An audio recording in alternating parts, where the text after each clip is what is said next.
Life is a series of decisions, decisions which may lead to life or death. We are going to follow the stories of two Jewish families in eastern Poland in 1939, where individual or family decisions resulted in families staying, moving east to the Soviet Union, or migrating to Colombia. Decisions where some perished and others lived to tell their stories. Moises Mermelstein was a child 1 year old in 1939 when the German army invaded Poland on September 1. So Moises Mermelstein was a child 1 year old in 1939 at the time that Germany invaded Poland on September 1st. During this session, Moises, you're going to tell your story of your families in Poland. There are a series of decisions that your families made. Some families lived to tell the story, others, their lives were terminated. Yes, well, the thing about decisions is that usually everybody makes decisions every day, but they are not terminal decisions. You can always either go back on them or change your mind or do whatever in that sense that you think is good. But in times of war, and this is what is the strange thing about this. In times of war, every decision leads directly to life or death. And I've been thinking about our history at the time when the war broke out in 1939 September, like you said. And maybe if we take a look at that, we can see what I mean by taking decisions in times of war. Maybe you could say a little now about your mother's family. The family of my mother, as you mentioned, consisted of 4 siblings. My mother was the oldest one. Then there was a brother called Chaim. My mother's name was Chaye. Then there was a sister called Esther, and finally the youngest one was a sister called Hanne. They were from a town in the southeast of Poland called Krylov, and that town is right on the river Bug. And the river Bug is the river which separates Poland from... Yes, it's the river that separates Poland from the Ukraine. At the time when the war broke out in 1939, both parents from my mother's side had died already. And by that time, my mother had married my father Chaim. And at that time, I had been born. I was 1 year old when the war started in 1939. When the war started, when the war broke out, we were living, my mother, my father, myself, in Krylov, which is the town where my mother was born. And that's an interesting story in itself. It happened that there was a Colombian consulate in Warsaw, and they ran an ad once saying that they would give visas to anybody who wanted to come to Colombia to work in the fields. Now, those visas were free, but you had to pay your way to Colombia, all the expenses, the travel expenses and everything to get there. And this cost some money. But there were some friends of the family that were rather wealthy. And that's how they answered the ad. They went to Warsaw from that place and they got the visas. And that included my mother's sister and her husband, my mother's sister Esther and her husband, and also my mother's brother Hai, who had been married but decided to try it out by himself. So Chaim left his wife. Chaim left his wife in Poland, yes. But these people that helped them financially to get the Transportation. transport, the expenses, they had some businesses in that place, in that town called Krylov. So they called my mother and father in and they asked them to take care of those businesses. And they accepted. That's why we went to live in Krylov. So when the war broke out in 1939, we were living in Krylov, my father, my mother, and my mother at the time was 6 months pregnant. Okay, Moises, you've told us about your mother's family. Where was your father living and what about his family? Well, my father, as I have said before, at the time when the war started in September 39, he was in Krylov with us. But he had been born in Hrubieszów, which is 16 kilometers or 10 miles northwest of Krylov. Now, in September 1939, his mother was still living, although his father had died. His father died in 1929, but his mother was still living, and they had 5 children. The oldest one was a woman called Baile, who was living at that moment in a city not far from Hrubieszów called Krasnobrod. She was married and had 6 children. Then there was Chaim, my father, who was at that moment in Krylov, as we had mentioned before. Then there was Dovet. Dovet was also married and was living in a town also not far from Hrubieszów called Lashchov, and he had 3 children. Then there were the 2 youngest ones, who were Srulke and Yosel. They were the 2 youngest sons.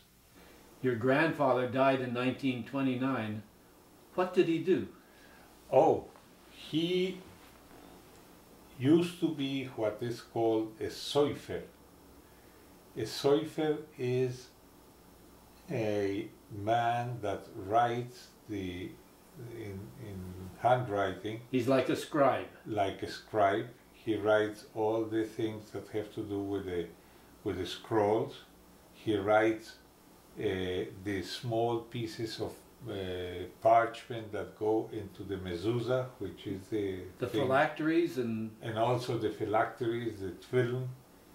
And he was a very religious man. So this household was very religious when he was living.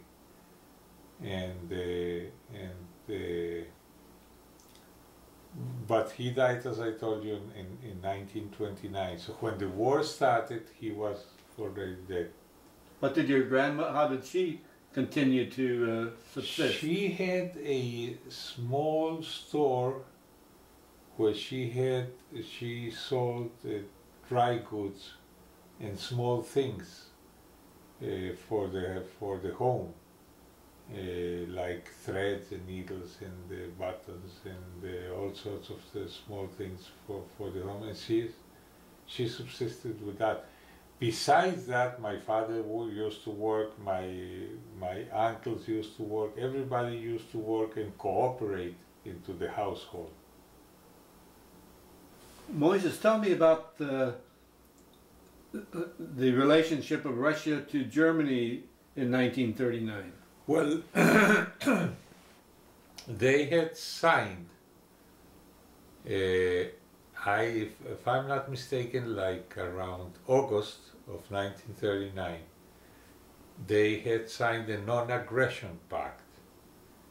This was signed by von Ribbentrop from the German side and Molotov from the Russian side. That's why they didn't move. They came up to the eastern bank of the river Bug, and that's where they stationed the troops. When Hitler invaded Poland, however, after that the Russians did go into Poland. I think they went up to like Lublin, maybe something, but then they talked again, they discussed the thing among them with the Germans, and they went back to their original positions on the east side of the river Bug. In September 1939, the mother, my grandmother, was in Hrubieszów, together with Srulke and Josel, the two youngest children. And she was very worried because they might either be taken by the prisoners by the German forces, or they might draft them into the Polish army. She didn't want either of the two. So she pleaded with them to leave Hrubieszów, but she decided that she would stay. She thought she was quite old and tired and she didn't want to move. She had passed, she had been in one war already, which was the First World War, and it didn't occur to her that this war would last that long. How old was she? I am not exactly sure, but I think she was around 55 or 56 years old, which today wouldn't be considered old at all.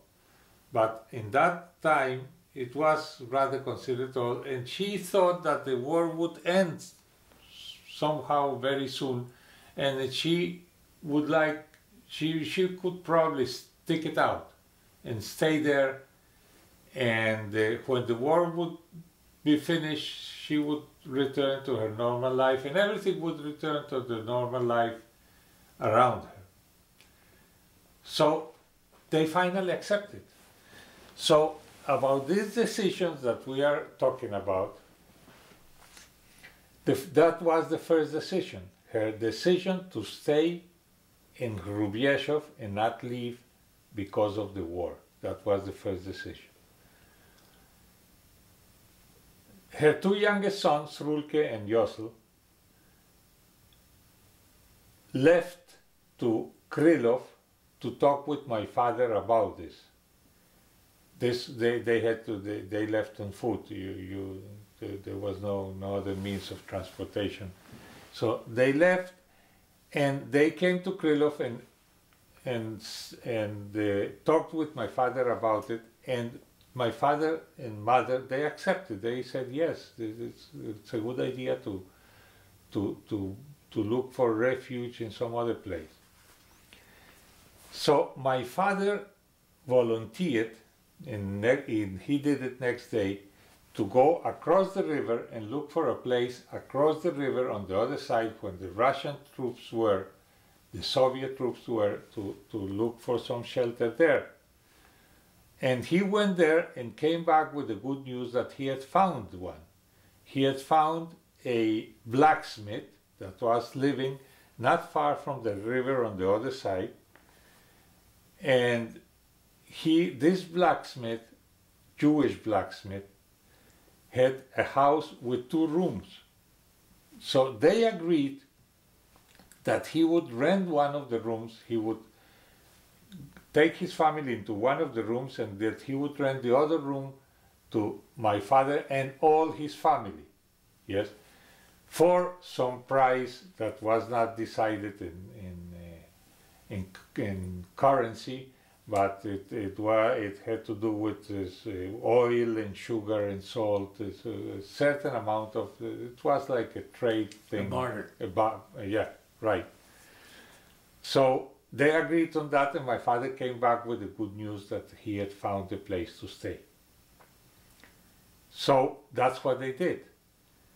They packed everything they wanted to do to take with them. They lifted the boards, the wooden boards from the floor, and hid all the non-perishable things they could hide beneath the floor, and took whatever they could take, packed everything on a cart and a horse, and crossed the river to the other side. Now this group was your parents and Sarul and Yusuf? Yes, my parents, Sarul, Yosel, and myself. I was with them. And Hannah? Hannah and Hannah. Yes. Yes, because she was my mother's sister, and the youngest one, and she was with us. Yes. Now, the crossing of the river was done on a sort of a raft that was called a prom. This was like a raft with a wooden railing on one side. Through that railing there was a rope going through the railing, and this rope was fastened to poles, firmly planted poles in each side of the river, so that everything went on the raft, including the horse and the cart and everything, the whole family with all the belongings, and you pulled on the rope, and this way the prom advanced to one side, or you could go back on it to the other side. All right, Moises, you and the rest of the group went across on the prom, the raft. You lived with the blacksmith for how long? And then, Moises, your mother was 6 months pregnant. There were some medical needs that she had, and there was also, if I remember you mentioning, you had a rash that needed some attention. That needed some attention, yes, that's true. And so they thought that they would someday would have to go to the bigger city not far from there, that is called Vladimir-Volinsk. But before they did that, Yosel and Srulke, the two youngest sons, they thought that they would like to go back to Rubieszów to see how the mother was doing, and they wanted to see whether Baile and Duvet had come to live with her, because that was the original project. So they got with somebody a small canoe to cross the river, and one night they decided to go back to Rubieszów.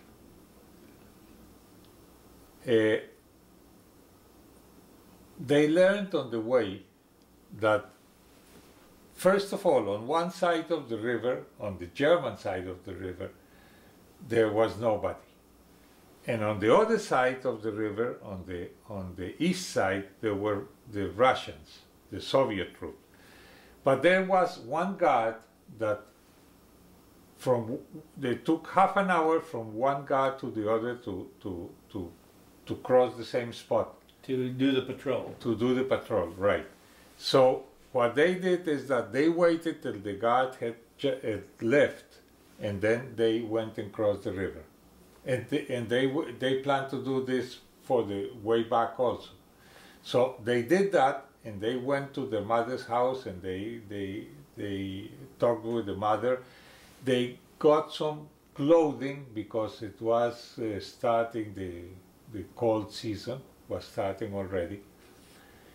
They hid some other things beneath the floor again, and came back to where the rest of the family was, and they checked out that nobody had come to see the mother. I mean, the other two children had not come to live with the mother. So they did that, and a couple of days later, they did exactly the same trip again.